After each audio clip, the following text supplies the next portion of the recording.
the leader in talk radio on the Internet, right here on K98Talk.com.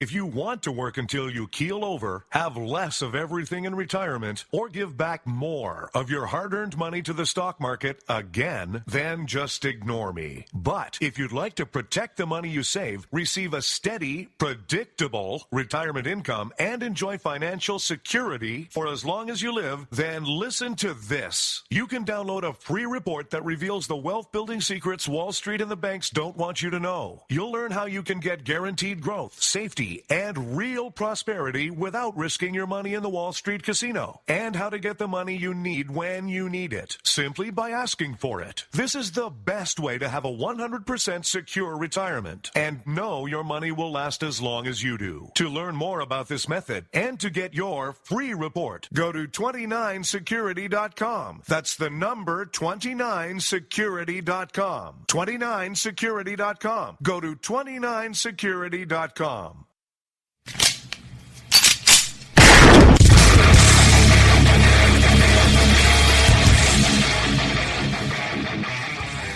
This is Slickery Trigger for Rebel Road Tactical. With proper care and feeding, your pistol will be ready when you need it. There to save your life. Shouldn't your gear be that good? Whether you need a holster for comfortable everyday carry or a tough-as-nails holster for your next training course, Rebel Road Tactical has what you need. Check us out on the web at rebelroadtactical.com.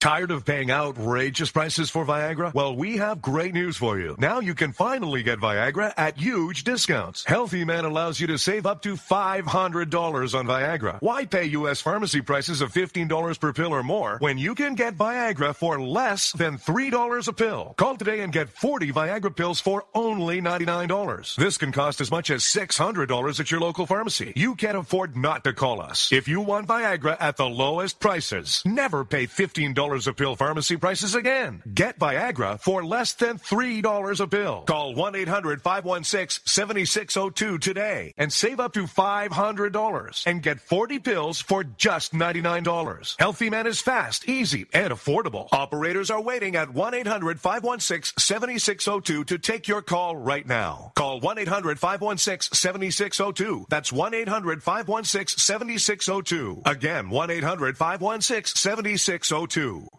In these uncertain economic times, you've got to do whatever you can to save money. One of our biggest expenses can be our cars, especially when unexpected repair bills hit. Not anymore. If you own a vehicle with less than 130,000 miles, is less than 12 years old, has a warranty about to expire, or even no warranty at all, you could stop paying for car repairs. Roadside assistance, towing, and rental coverage are all included. Don't wait for the next repair. Make one free call right now to see if you qualify. If your vehicle is less than 12 years old, has less than 130,000 miles, even if it's out of warranty, paying for car repairs can become a thing of the past. Call us right now and get your car protected before your next repair bill hits. Get protection and no more repair bills. Call 800-696-1030. Again, 800-696-1030. That's 800-696-1030. 800-696-1030.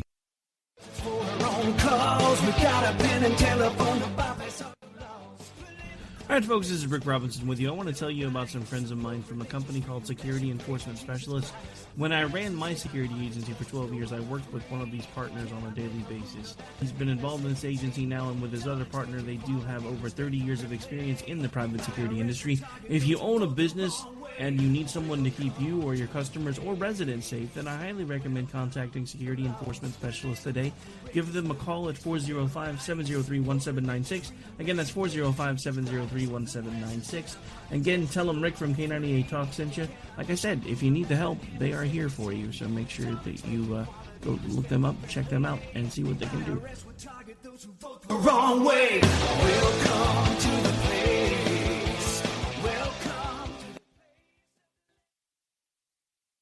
Joe had huge problems with the IRS. I knew it was coming. I hadn't filed taxes since 1990. All the IRS letters coming in added up to a nightmare. To got up to like $68,000. My heart started beating fast. It's like, there's no way, man. I mean, I ain't going to be able to do this. Then they stopped his paycheck. So that's when I started making phone calls and found U.S. Tax Shield. U.S. Tax Shield went to work immediately. They just took the bull by the horns. What blew my mind is he called the IRS right then and there. So why is U.S. Tax Shield A+ rated with the Better Business Bureau? Joe knows. They saved me a ridiculous amount of money. If you owe more than $10,000 to the IRS or state, choose the company Joe chose, U.S. Tax Shield. It was the best decision I made. U.S. Tax Shield is the way to go. Life is good. Thank you, Lord. Call 800-471-3287. U.S. Tax Shield. Boo-rah. Yes. 800-471-3287. 800-471-3287. The Internet will never be the same. You're listening to K98Talk.com. Wow. Good God, y'all. What is it good for? Absolutely. Now get ready to fight from within. You're about to go behind enemy lines on WNJC. Roger, 3-2. Goliath copies all. Go ahead. The target is surrounded by multiple firms entering what appears to be a residential area. Requesting permission to engage. From the People's Republic of New York City, you're now going behind enemy lines with Gene Baradelli and Russ Gallo.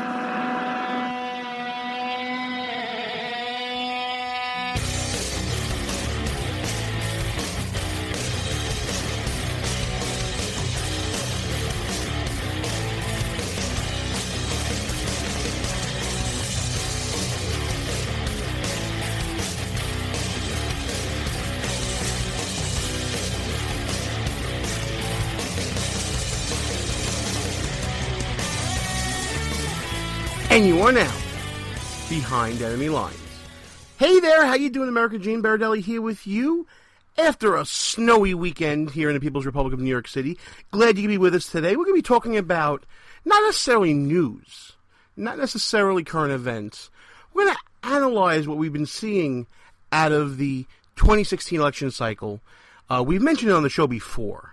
Myself and my co-host Russ Gallo, we've talked about how Russ Gallo is the voice of an angry America because he has been voicing, in his role on the show, his dissatisfaction, his anger, his negativity about what he sees at all levels of government here in the People's Republic of New York City, in New York State, in the nation as a whole.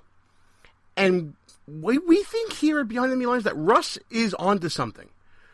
Russ has really embodied what we're seeing out of the electorate in this very early 2016 election cycle, and we're going to go into that as the show goes on. We'll look at it at the national level. We'll look at it at the local level here at the People's Republic of New York City. You have a mayor blaming his own people for their own misery when it comes to snow removal on the streets and things like that. New York values at play, of course.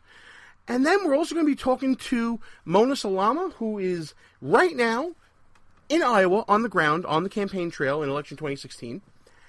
She had just left New Hampshire recently this past week for the First in the Nation presidential town hall. She'll tell us about her experiences there and in Iowa, and to see if she sees what we see. And that is that America is angrier this cycle than it has been in past presidential or even midterm cycles.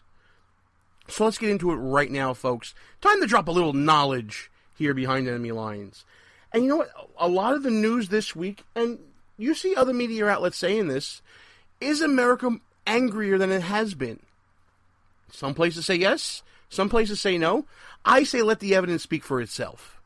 So let's start looking at some of this evidence right now. All this stuff coming from the news cycle this week here. Behind Enemy Lines, taking a look at all the news. First thing we're going to look at is an article that came out on CBS, on their websites and their web properties, talking about a survey done by the American Customer Satisfaction Index. Now, full disclosure, folks, I don't know what that is. I don't know what they do. Never really heard of them until now. But apparently this is an organization that's been measuring the satisfaction of people with different industries, agencies, public, private, they seem to be the people trying to take the pulse of how people feel about the services they're receiving, whether it be from private entities or public entities, whatever the case may be. And according to this article and according to the survey, the American government, the federal government, rates right about the same as we put cable providers and internet providers. You know the cable guy who says he'll be at your house between 8 a.m. today and next Tuesday? Yeah, the government is at that level of service satisfaction with the American people. According to the American Customer Satisfaction Index, American government is at an 8-year low overall when it comes to citizen, we're going to call it, satisfaction with their services. That's lower than it's been in the entire Obama administration. It's lower than it was in the last 3 years of President Bush's administration. Can't blame Bush this time, people. No way. But is this an indication of an angry America? Well, it turns out that when you break it down by agency, the more government touches the public, the worse it is for government. When you look at the Department of Treasury, IRS, dun, their customers' satisfaction rate is just hovering above half. It's a rate of 55. Government overall is 73.8. Wow. That's really low when you're thinking about an institution set up to serve the people that actually hire the people that go there and are supposed to be working for them. Now, if you were an employer and you had an employee that was only satisfying your customers 3 out of every 4 times, and there were at least 1 out of every 4 people, probably more in some cases, especially different departments, where those people were, almost half of them were dissatisfied with the service they were receiving, wouldn't that make you think that there would be a time for changing, that you would have to have some employee turnover, that you'd have to improve on how you deliver your services, perhaps become more efficient, perhaps become better at surveying and assessing the needs of the people that you're serving? Well, it seems to be that this is the case we're talking about with this election. People want to see something different out of the government. And what do? You fire the CEO, start at the top. President, boom. You want to get rid of that person on the top, and hopefully things change down below as policy goes from top to bottom. This is reflective of a crisis of confidence, really, a crisis of trust when it comes to the American people. There are those out there that would disagree, though. I mean, there is an article coming out right now, this week, based on a Washington Post ABC poll that says that, according to the people they polled, 24% of the American electorate would consider themselves angry. 47% consider themselves not angry, but dissatisfied with government. Now, I don't know about you guys, and my math is a little fuzzy, but that's 71% of the electorate polled that claim to be either dissatisfied or angry with the way government is working right now. And when you look at who are the voters choosing on the Republican side, based upon being dissatisfied or angry or having a negative view of government, you have to look at Donald Trump and Ted Cruz. Those are the two people who are channeling, those are the two candidates who are channeling that anger. Currently, you have Donald Trump polling at 37%, and Ted Cruz is somewhere in the 20s, I believe. Someone can check me on that as you're listening to the show. If you want to leave a comment and see if I did anything wrong, let me know. And by the way, if you want to do that, we got a chat room going on right now at www.behindenemylinesradio.us. Click on the Listen Live button. You can join me in the chat and hang out a little bit. People are going to start coming into there soon, and we'll be discussing some politics and some feedback. But back to this poll, those who support Donald Trump, according to this Washington Post ABC poll, of Trump supporters, those who have a negative view of government, 39% of those people that are supporting Trump have a negative view of government. 38% are dissatisfied. Now, it's not clear whether there's overlap between negative and dissatisfied And then 40% for angry. Again, no indication whether there's overlap between the three. But you got to say, a majority of the people supporting Donald Trump consider themselves angry voters. Ted Cruz, the same thing. 22% of his support believes that government have a negative view of government. 18% are dissatisfied. 27% consider themselves angry. With both Trump and Cruz, the highest percentage of their support come from self-identifying angry voters. Now, when you go back to that initial number of 24% of the total electorate polled saying that they're angry, listen, I mean, anger is subjective. Anger is not something that you can quantify and define exactly the same for one voter versus another voter, from one city to another, from one state to another. You can't really quantify anger. What one person considers angry, somebody might just consider mildly upset. Perturbed, if you will. So, again, this is kind of subjective, but let me note this to you. When we were looking at the 2014 midterm elections, and we were looking at the same type of poll about feelings towards government, 25% of the voters believed and self-identified as being angry at what they were seeing with government. And in that race, as you all know, the majority of the House Republican side widened, and the Senate turned over. And there's a majority in the Senate right now because of that. So when you're talking about a poll of 24% being angry, to me that's a big deal. That's something significant. That's something that is probably positive for Republicans as they go to seek their own nomination in 2016. That seems to be a key component of any strategy. Got to tap into that anger. Is Jeb Bush the voice of an angry America? Maybe that's why he's behind. Is Marco Rubio the voice of an angry America? Maybe that's why he notched it up a little bit the last debate to show a little more forcefulness, to show a little more emotion when he was talking. Does John Kasich embody an angry America? I would say no. But who does? The two top flight people. You're talking about Donald Trump, Ted Cruz. I mean, really, does Dr. Ben Carson typify an angry America? He may have the support of some angry Americans, but is he channeling that? Is he embodying that? I don't think so. But so on the ground, you're seeing angry America voicing their opinion. And while they may not be the majority, they could be, listen, reasonable people can disagree whether they are the majority of the electorate on the Republican side or the Democratic side. I mean, you can see Bernie Sanders supporters being angry at the way things are, but for different reasons. Not enough government, not enough intervention, not enough income equality. I mean, listen, liberalism is a mental disorder, but anger can come from mental disorders as well. You know what I mean? So when you look at the electorate, especially on the Republican side, though, crisis of confidence, lack of trust, angry, looking at government like a cable provider. I mean, probably get better service from a cable provider, but you get my point.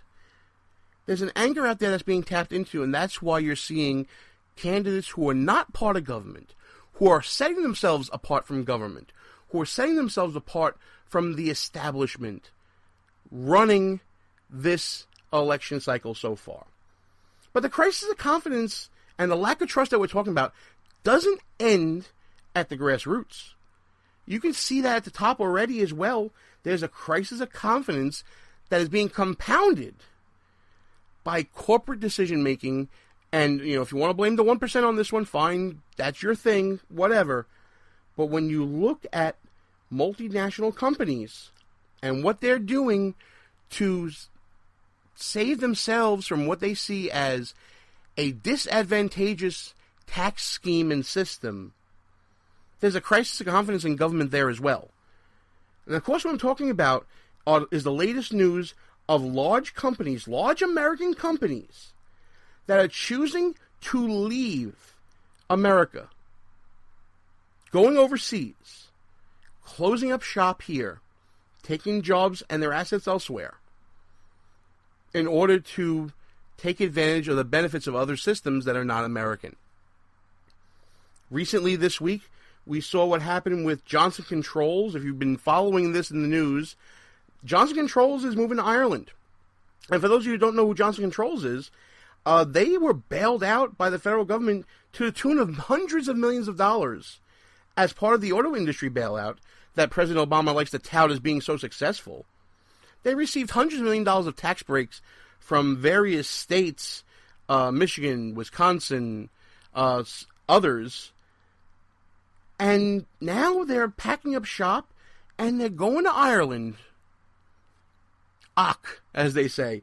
Going to Ireland because in Ireland, when they perform what's called a corporate inversion, which is basically taking a multinational company, having its operations purchased by foreign operations, dissolving domestically, and then reincorporating abroad. By doing that, Johnson Controls is going to have a savings annually of $150 million. Let me say that again. $150 million savings every year goes back on the books just by performing this corporate maneuver. Now, if you are a shareholder of Johnson Controls, or if you're an officer, this is a no-brainer. You have a fiduciary duty to your shareholders and your company to do what's in its best interest. And if leaving America is not in your best interest, and if the government doesn't care enough to change the scheme in order to save those jobs, in order to keep that revenue here, well then, you know what?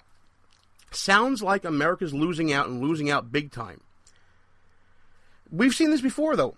Ireland, also the location where Pfizer is relocating from here in the People's Republic of New York, they're going to Ireland. Medtronic, another high-tech medical company, multinational company, going to Ireland.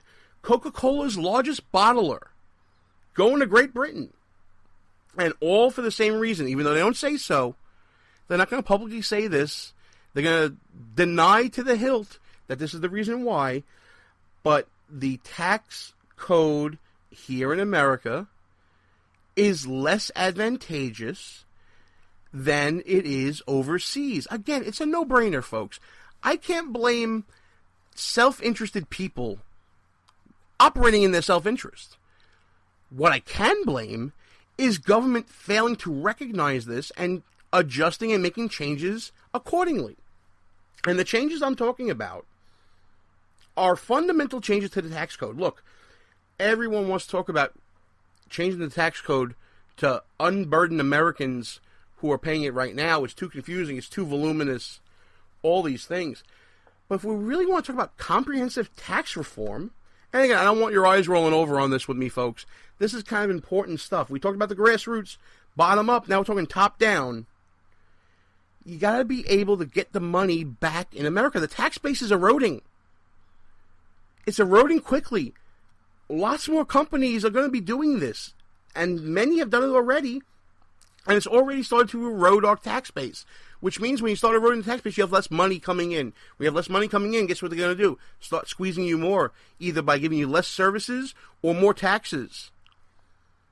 It's a big thing, people. We really need to focus in on this. I know we focus on the grassroots going up, but we got to look at the top down as well, and we got to meet in the middle somewhere. One thing that can be done right away is lowering the tax rate for all the earnings done overseas coming back into America. Look, the way other systems work is they have a territorial-based tax system in Ireland and other places where the money you earn, based on where it is earned, is the rate at which it is taxed. But in America, we have these high rates for what's called repatriating income. So not only do you get taxed on the income that you earn that's on your books, when you bring it back into the country, you get taxed again. And we're not talking about chump change here, folks. We're talking about at least $2.6 million. Oh, excuse me, million. 2.6 billion. Oh, wait, not billion. 2.6 trillion. $2.6 trillion we're talking about that is being kept out of America because of the tax rate that America has in its disadvantageous and frankly broken system.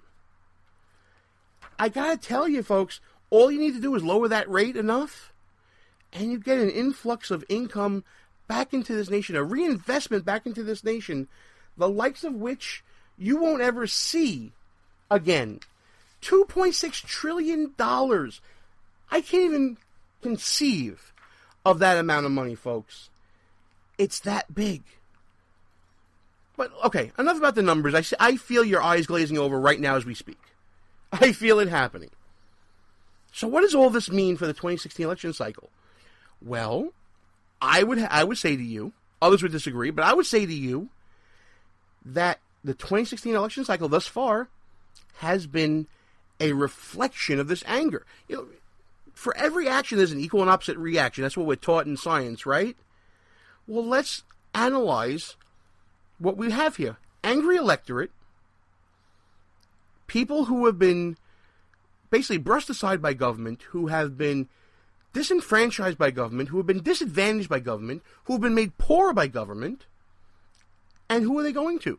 The people that embody that reflection. There was an article this week talking about the rise of the evangelical vote for Donald Trump. And at face value, that seems absolutely ludicrous. Donald Trump says 2 Corinthians. He doesn't say 2 Corinthians. Everybody who claims to be evangelical caught that and probably laughed at it. But it doesn't matter to them. Here are the things going on that we didn't see happening in 2012. Donald Trump identifies as Presbyterian. That's something that evangelicals can identify with, unlike Mitt Romney, who we all know is Mormon. And there's nothing wrong with the choosing of your religion, but there is a comfort level in knowing your own versus somebody else's. That's why you've only seen one Catholic president, right? Same thing at play here somewhat. But you also have a group, and the evangelicals is definitely this part of the group, that has been maligned by government. They're the clingers. They're the people clinging to their guns and their Bibles, right? That's what President Obama claimed that they are. That's how they've been characterized. And there's some anger there as a result of that characterization.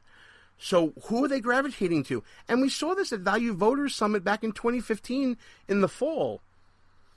Social conservatives are most emboldened right now because they're tired of being pushed to the side. They're tired of being marginalized. They're tired of being maligned.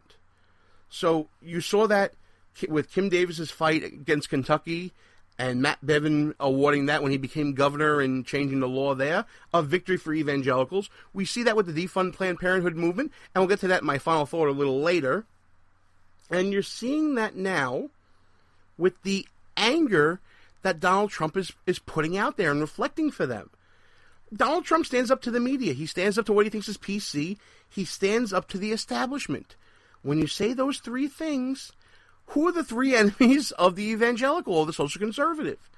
Media, who's maligned them as being clingers, along with the establishment, who, in this case, we're talking about the federal government, who says that they're clinging to the Bibles and their guns. And the whole PC racket of diversity and inclusion and tolerance, things that social conservatives, and let's face it, they're social conservative for a reason. They want to conserve their way and the traditional values that this country has embodied for decades. That anger to the media, that anger to political correctness, that anger to the establishment has resulted in Donald Trump broadening the base and bringing in this social conservative wing that now feels emboldened to voice that anger in the form of Donald Trump and, to a lesser extent now, Ted Cruz, who is starting to emerge. And look, Ted Cruz is out there looking to get that vote. His father is out there courting ministers all over the nation, influential social conservatives. You see it going on right now. Now let's talk about the opposite of that reflection. And what I'm talking about right now is the recent news about Hillary Clinton and Ted Cruz and their involvement in Goldman Sachs. Goldman Sachs, the biggest Wall Street player in politics. Public enemy number 1, folks, because of the anger that's been around throughout the Obama presidency. Whether you are Republican, conservative, Democrat, liberal, At some point, you've become aware that there is a movement in this nation, and it's embodied by some on both sides, towards the 1%, towards the people who were bailed out by the financial crisis, towards the shuckers and jivers and the movers out there. Those people that are the easy target, that are in stocks and securities and that are making money hand over fist while America's still struggling. What we're being told is a recovery. We know it's not a recovery, folks, but we're being told that.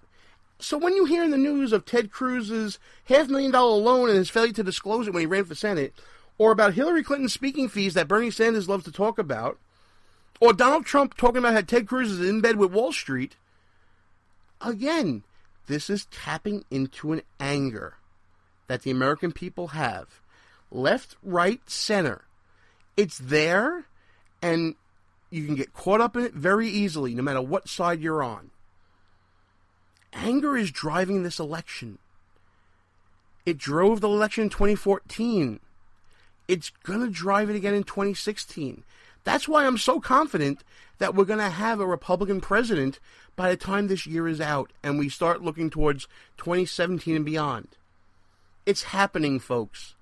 The so-called silent majority, part of it has awakened.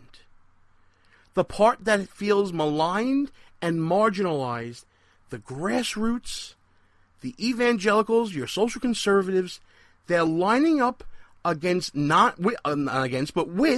non-traditional candidates who are embodying and personifying that anger.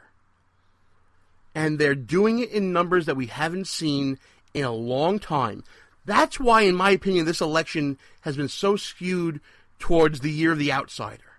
That's why Jeb, ! Has not been picking up steam. That is why John Kasich is being made into a Fruit Ninja meme. The time has come for angry America to rise up. And they feel it right now. And you know what? From anger comes change. We saw it in 2014.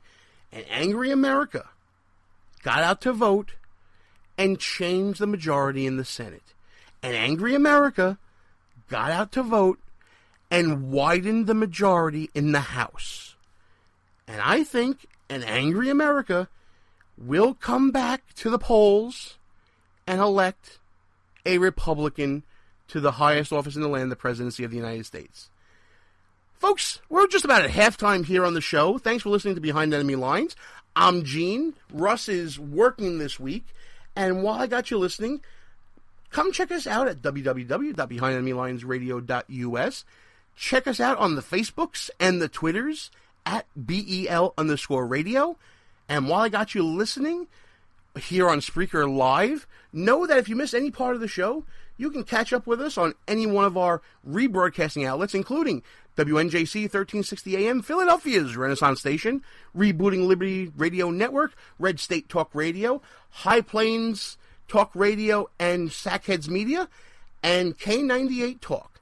And if you missed any of those rebroadcasts, you can always check us out on any of our on-demand services, which include Spreaker, which you're listening to right now if you're listening live, iTunes, Player FM, Podbay, TuneIn, Stitcher, and iHeartRadio. And by the way, folks, we also want you to check out www.brooklynYRS.com. The Brooklyn Young Republicans is where this show first got started. Please support them. Check them out when you're on the internet. And check us out anytime on any of our rebroadcast or on-demand outlets. Time for a quick break here, folks. When we come back, we're going to be talking a little bit more about an angry America, but this time in the People's Republic of New York City. And boy, folks, if you thought that you've heard enough about New York values when we were talking about Ted Cruz and the debate and the whole backlash from that, we got something for you, folks. New York values on display once again. But before that, Gene Baradelli, Behind Enemy Lines, will be back right after these brief words. I'm Vito. And I'm Vito, and we're from WNJC's The Vito and Vito Show. Every Friday at 1 p.m., you can hear Vito and Vito bring you the perspectives of two college-age millennial conservatives who are committed to defending the principles of free markets, liberty, freedom, and individualism from Brooklyn, New York. Follow us on Twitter, Facebook, and Instagram at Vito and Vito Show, and check out our blog posts and articles at VitoandVito.com. Vito and Vito Show every Friday, 1 p.m. on WNJC 1360 AM, Philadelphia's Renaissance Station. In Brooklyn, it's nothing but the truth.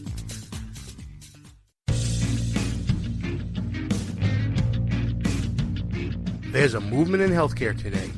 It's a movement of people that's ready to stand up and take charge of their healthcare. It's people like you and me who are tired of paying too much for healthcare and getting too little.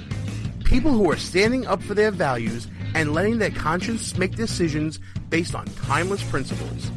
It's a movement that's sweeping the nation, and you need to be a part of it.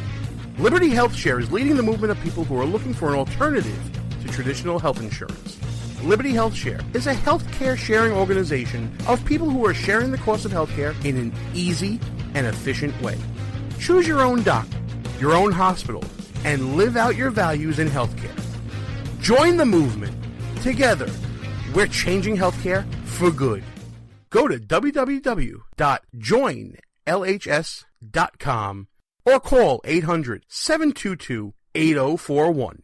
Who might you save? Your mother, your father, your husband, uncle, aunt, son. Learn FAST, F-A-S-T, the sudden signs of a stroke, and you could save. Your friend, teacher, boss. F, face drooping. A, arm weakness. S, speech difficulty. T, time to call 911.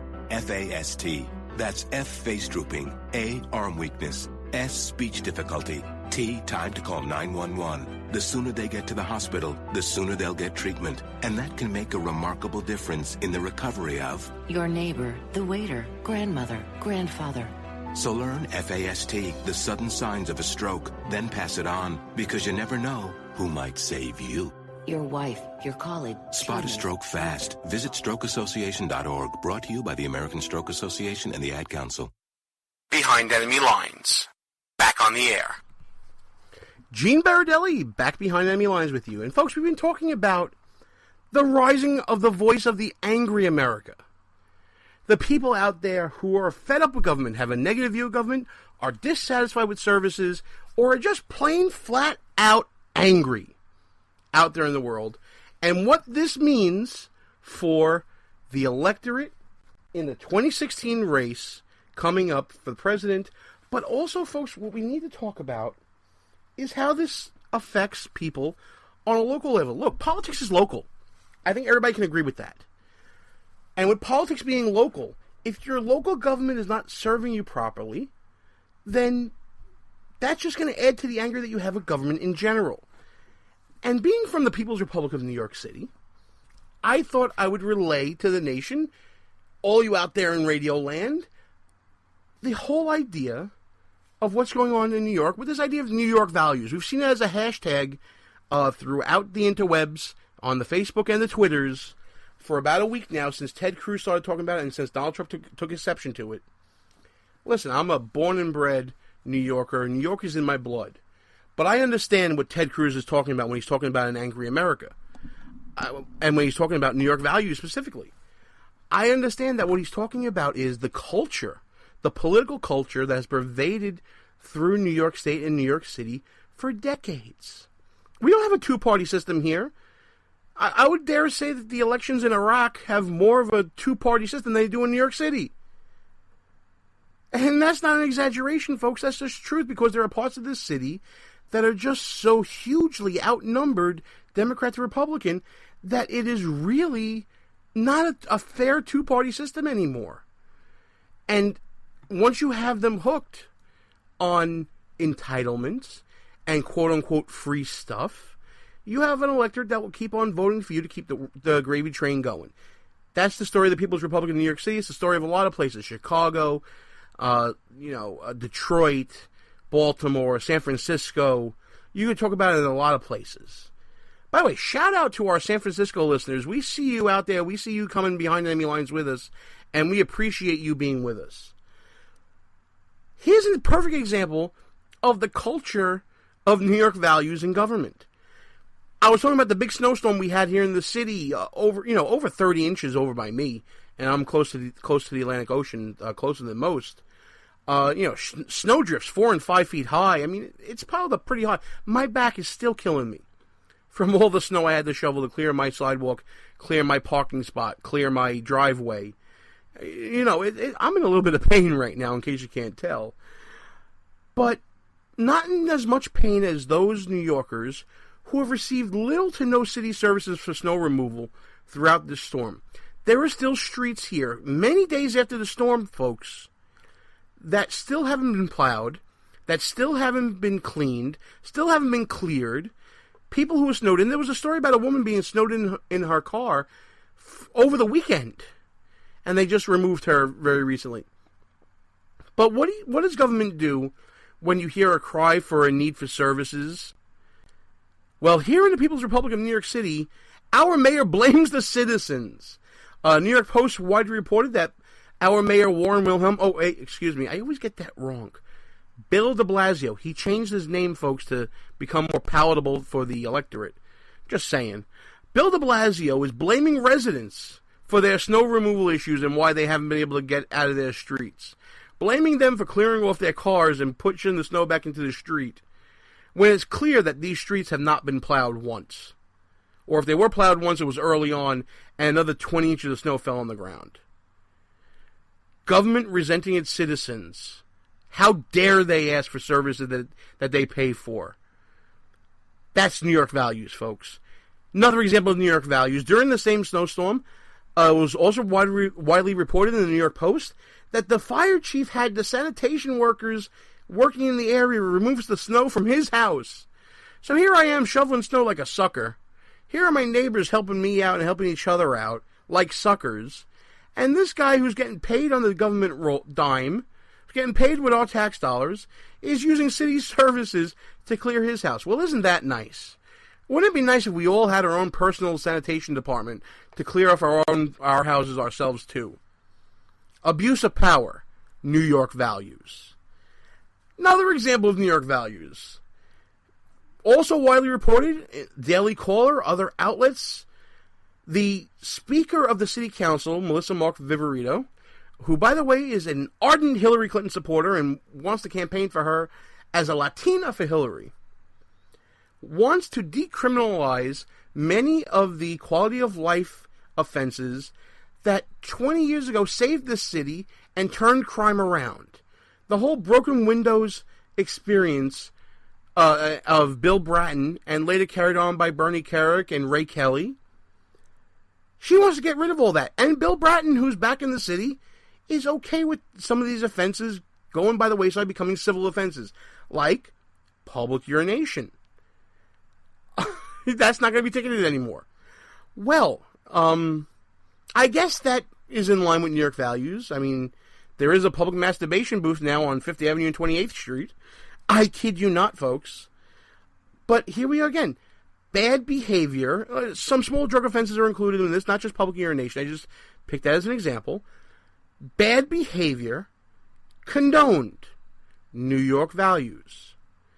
And here are the working class people of the city, many of whom are blue-collar workers, like, your construction worker and, your union member and your first responder, and many others who are, in professional industries like myself as an attorney or financial services, whatever the case may be, all trying to play by the same rules, and all at the same time government telling us that we're the problem to why they can't do what they're supposed to do, that we should condone bad behavior when we see it, even though it's been proven that quality of life crimes do lead to larger and more violent crimes. We saw that in the bad old days of the late 80s and early 90s here in the People's Republic of New York City. And abuse of power. And those are New York values, folks. That's all there is to it. You know what? About time to take another quick break. What I'm going to do is we're going to play a little Equal Time for Reverend Al that we normally do here on the show. Before we do that, though, I'm going to check in with the chat real quick. Like I said, we got the chat room going during our live broadcasts. Dano, one of our resident chat regulars, checking in and going on and on about Trump fanboys girls threatening. The whole idea, the whole discussion that we left out about National Review writers and contributors going against Donald Trump, and how the war is on between National Review and those conservatives, and what he calls all the Trump fanboys and girls, and he says it sounds a lot like what the lefties do. Well, I tend to agree with that. I think that a little interfamily squabble is good every now and then. It shouldn't get too serious, though. I think conservatives have a right to pick who they believe will lead this nation best. And frankly, I'm a little disappointed in a lot of people out there who are taking their role of being, quote-unquote, the voice of the people a little too far. You know what? I got an internet radio show. I don't speak for anyone but myself. While I'm in a position to tell you who to vote for, who you like, who you don't like, who you should like, and who you shouldn't like, I respect my listeners enough to know that they had a brain in their head too, and they are just as independent enough and just as smart enough to pick who they want. After all, you found this show, you're pretty smart. We're going to take our last break here. When we come back, we're going to get Mona Salama on the line with us, and she's going to give us some first-hand experiences and some first-hand knowledge from Iowa and New Hampshire from the past week. But until I get her on the line, let's get a little Reverend Al up in this piece. A little equal time from our resident buffoon emeritus, the Reverend Al Sharpton. Gene Baradelli, Behind Enemy Lines. I'll be back right after Reverend Al. The show will be right back. But first, a word from Al Sharpton. Good evening, Rev. Thanks Good evening, to Rev. you, Ed. Is this Groundhog Day 2? We are watching that was Attorney General Eric Holder, ABDs, about some Republicans at home are already beating the drums of war. Today, the Pentagon refuted that claim. And he said the American people do not want him to, quote, dwiddling, they do not want him dwiddling his thumbs. You can get a gig as a contortionist. Intravenous fluids and pills coated with gelatin. We don't leave our women or men in uniform behind. It's a monument to the hubris of Dick Cheney, Representative Raul Labrador. Years of abuse. I personally apologize to Mr. Peebles. Just ask to soon-to-be former Congressman. Democrats are outright jitty. CIA's counterterrorism center. Veteran Affairs Secretary Shinseki. Why do I always mess up his name? Shinseki. I love my critics to have fun with that. Politics Nation with the Reverend Al Sharpton starts right now. Good evening, Rev.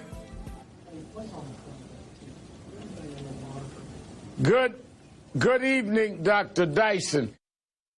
But wait, there's more. And we will much about that be committed.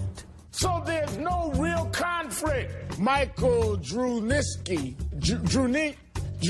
including Lincoln himself, Daniel Day-Lewis. Behind Monica Lewinsky, the one and only Trey Songz is here. But Allison Lundergan Grimes, Gina De Jesus. When Gina De Jesus, Tea Party challenger Matt Bivens. People don't want to have their Social Security overall. The Republican savior, Mark Rubio's big night. In evolution and Galileo, this whole thing of Galileo, America's changed. Unless IT and Skillets, President Putin doing something similar back in, it won't change this fundamental fact about the GOP. Just how absurd these attacks is. Nearly 6 months after the dangerous traffic jam, the Thai military says, my friend for many years, Ilyana Van Zandt. There's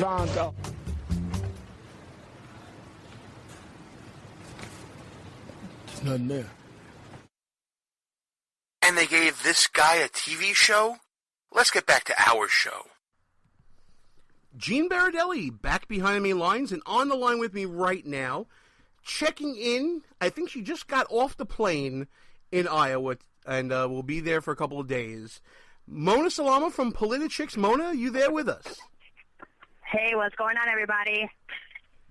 Hey, Mona, thanks for joining us right now. I know you just got off the plane, so we're not going to really talk too much about your experiences in Iowa, because basically your experiences include the airport. So let's talk about... I just got off Go ahead. You just got off your plane? Yeah, I just got off seeing Ben Carson's event. He had a event in a church. So it was nice that I actually went to church, so I don't have to go to church for a week. All right. I'm glad that the whole building didn't shudder when you walked in. But you know what? We've been talking today on the show about the rise of the angry voter in America. You've been traveling around the country. You're currently in Iowa. You've been to New Hampshire. You've been to South Carolina and points in between. Are you finding that voters are more motivated because they're angry about what government has been doing to them lately? 100%.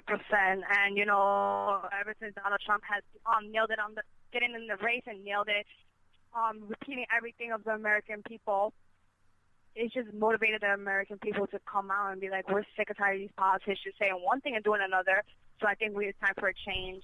And as you can see with the rallies with Donald Trump, even with Cruz, his supporters are coming out, even Rubio supporters. Lately with New Hampshire, with Bush, I covered Bush twice in person just to get a taste of it. He's getting his supporters out there, and a lot of these, Chris Christie is really dominating. I haven't checked out Kasich yet, because there's always conflicts with another event, but a lot of these guys who hold town halls or meet and greets, they really rile up the crowd. They pack up an event. If the venue is big, like, let's say Joe's Bar in Brooklyn, it can be over capacity. So everybody has their support, the group of candidates they want, and they're so angry of what Obama has been doing the past 7 years, and they want to change, and they're so scared of the future, especially Donald Trump supporters. Yeah, that's what I wanted to follow up with you on. If you see more of a desperation as you go from the quote-unquote outsider like a Trump or a Cruz versus a quote-unquote establishment candidate like a Jeb Bush, is there more of a desperation that changed what's happened now when you go to a Trump or a Cruz event as opposed to a Jeb exclamation point event? Jeb exclamation point. The difference between a Jeb event is Jeb and Marco Rubio says that frustration is not enough just to win the election. That's their talking points in their town rallies. Cruz and Trump, their town rallies are saying the frustration and the American people must come together and unite behind a candidate. Back then it was like either or, but now it's like unite with me, not with this person, and let the best man win. You know what? That's really interesting. I think I got to agree with you on this. And I think that Marco Rubio's debate presence at the last GOP debate showed that he needed to ratchet up that forcefulness and ratchet up that anger if he wanted to be there with the big boys. No, Rubio's game plan was that he knew that Cruz can always come back for the comeback. So if he waits till the last minute and gives 11 talking points of saying you did this, you did that, you did this, it doesn't give Cruz enough time to defend himself. So he waited till the last minute. So he was very quiet and silent. And, Christie shut him up twice. It was like, listen, you already had your turn. Stop talking. Christie was doing that New York, New Jersey Valley, like, try again, boy. Yeah, Chris Christie's been getting feistier. And, again, this is a reflection of, I think they're seeing that this is the year of the angry voter. Now, you were in South Carolina recently. You were in New Hampshire. Can you give us a sense of the difference in mentality of the voter? Are there same issues? Is it the same anger? Or is there really differences between that electorate and the other electorate? Well, the difference between the two events I went to, South Carolina was a Tea Party coalition. So, of course, you're going to have the angry, anti-establishment, anti-Obama crowd, as opposed to First in the Nation, where they're worried about their states, what's going on with the drug epidemic and things like that that's affecting New Hampshire. And they're really worried about making sure that whoever they support as a candidate is the one they want. And a lot of them are more about worrying about ISIS growing, especially in New Hampshire. There's a lot of them about military. That's interesting. That really hasn't been covered too much nationally. I'm sure in the local papers and with your local sources, that's got to be front and center. That's really good to hear. See, that's something that you can't get from other shows, folks. People like Mona Salama coming on. She's on the ground every day. Mona has logged more miles than I think I have in my entire life just in the past 6 weeks.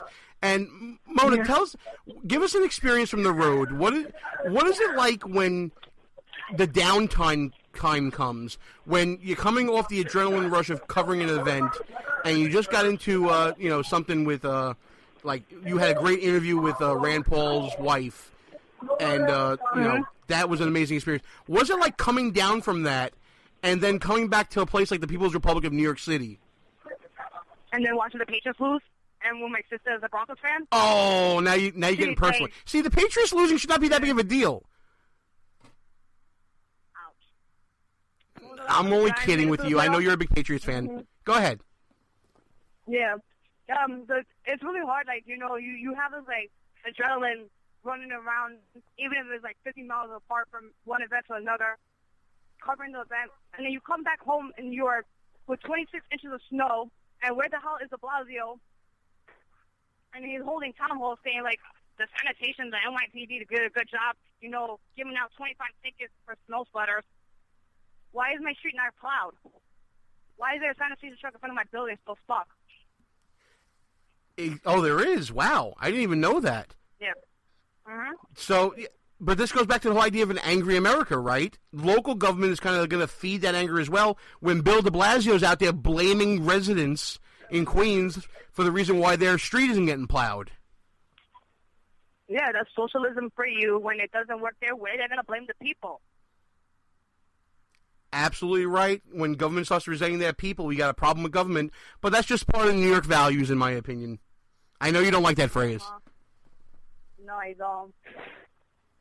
Which is okay. I think we can reasonably disagree about that. It should be New York liberal values. That's what he should have said. I think that's fair enough. I agree with you totally. Ted Cruz So now, has what's no on the right schedule to for the week? Generalize.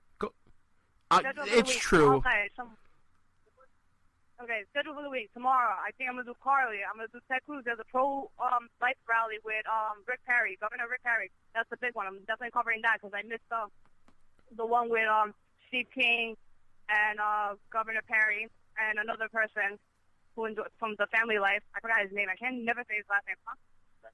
Vanderplat. There you go. I missed that one because thanks to Delta, they don't know how to get me where I'm going. So I have to. Well, listen, Delta wasn't going your way. By the way, for those of you out there, Mona Salama does not endorse Delta Airlines. They delay your flights. They make sure you don't get to events on time. Horrible service. Horrible service. I demand a boycott. There you go. So listen, Mona, you're going to be delivering all this great up-to-the-minute coverage for the rest of the week. Tell everybody where they can find you on social media and everything.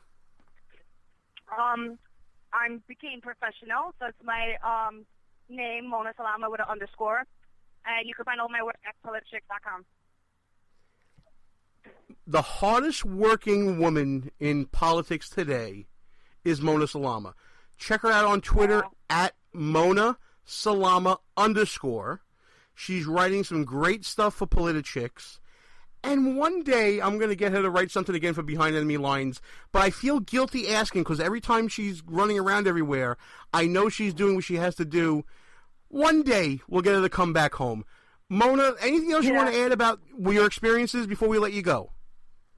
I just can't wait to see what Donald Trump is going to do. Is he, because right now I'm hearing word that Roger Ailes is calling him because he boycotted the event. Kennedy is calling him. He's not taking their call. So I think he wants to hear the higher up river. So I want to see if he's actually going to be there on Thursday because Ben Carson said in the press avail that he thinks that Donald Trump will be there. But if he's not going to be there, I want to see where's the event Iowa for the Wounded Warriors. All right, there you go. And listen, finally, I want your prediction by the end of the week. Who's winning Iowa? Who's winning New Hampshire? After you come back. I think right now I'm saying it's going to be split between Ted Cruz and Donald Trump, because during your radio show, Tony Perkins from Tony Perkins, I can't remember where. My mind. Yeah, he's from Family Research Center. There you go. He just endorsed Ted Cruz, but then you have the Liberty University president just endorsed Donald Trump. But I think it's going to be a four-way split between Trump, Cruz. Don't count out Rand Paul. I'm telling everybody, do not count out this curly hair boy. And I would say Rubio a little bit. He's going to get a percentage, but don't count out those four. And coming to New Hampshire, we'll talk about that next week. That sounds great. I'm glad you're on the ground safe. We're going to have more snow for you on the weekend when you get back. And keep working hard. We're all proud of you here at all the great work that you're doing, Mona. Thanks so much for calling in. Thanks, guys. Anytime, guys. All right, and that was Mona Salama from Politichicks and a Behind Enemy Lines contributor. Just about time now to turn it over to the final thought portion of the show. And, of course, listen, Mona always does a great job for us. I am so happy that she was able to come on and give us that on-the-ground stuff. You know what? Our little show has grown so much. Vito and Vito are going to have big things happening for them very soon. Mona, of course, with Politichicks and all the great things that she's doing. And there's going to be some surprises from Behind Enemy Lines coming in the weeks to come. You're going to really like it, folks. Final thought time, I promised to say something about what's going on with Planned Parenthood and the indictment that was brought down by the grand jury of Daniel DeLayden in response to his videos. Folks, I gotta be honest. I'm not so familiar with the Texas Penal Code. I'm gonna look things up, and I'm gonna probably write something on the blog later at www.behindenemylinesradio.us. But I will say this. It is a very rare occurrence, at least in my limited 10-year legal experience, to see a grand jury impaneled for one reason to then come back with an indictment totally opposite from what they were charged for. We've talked about grand juries before in the context of Michael Brown and Eric Garner and the work that grand juries do and the way that prosecutors can steer and lead a grand jury. I'm going to reserve all judgment. I'm going to judge slowly. Yes, of course, I'm angry as every other conservative is out there about what happened with this indictment coming down and the charges and the severity of the penalty that's going to be coming should there be a finding of guilt. But I'm going to judge slowly right now. I'm going to wait and see and let the evidence develop itself. I'm going to wait and see what the charges actually mean under the law. I'm going to do a little bit of research and I'll get back to you. You know what? There is so much knee-jerk reaction in politics that while it may sound like a cop-out to say I want to judge slowly, I think we need a little more of that in politics. I think we need to let facts overrule emotion sometimes. And this is interesting because we've been talking about an angry America and coming out to the polls angry and making decisions. I'm sure that there are more than a few of you out there that are going to be questioning the decisions of an angry America and whether or not this is just a knee-jerk to 8 years of Obama, whether or not this is a knee-jerk to policies that we've perceived as being overburdening, overreaching, overextending the American people, counterintuitive, unreasonable acts by government. But you know what? While I may agree with what people in the chat room are saying that it's probably a political hack job, I'm willing to listen. And I think we all need to be willing to listen, especially as the Iowa caucuses, New Hampshire caucuses, the primaries coming down in states like South Carolina and Florida, Super Tuesday looming. Let's listen a little more and scream a little less, and maybe an angry America can pick the right candidate. Maybe they have already picked the right candidate, and maybe I'm overreacting, but I think we need the emotion to come down a little bit and the brain to take over a little bit. We fell in love with our candidate in 2015. Time to fall in line behind the best conservative out there and win this race. Folks, that'll be it for me. I want to thank you, everybody, for listening. We'll be back next week with some exciting guests, some exciting content, and some exciting news from behind enemy lines. But until then, it's time to shut it down. Good night, folks. Thanks for listening. We are out of here. Our position has been compromised. It's time to roll out.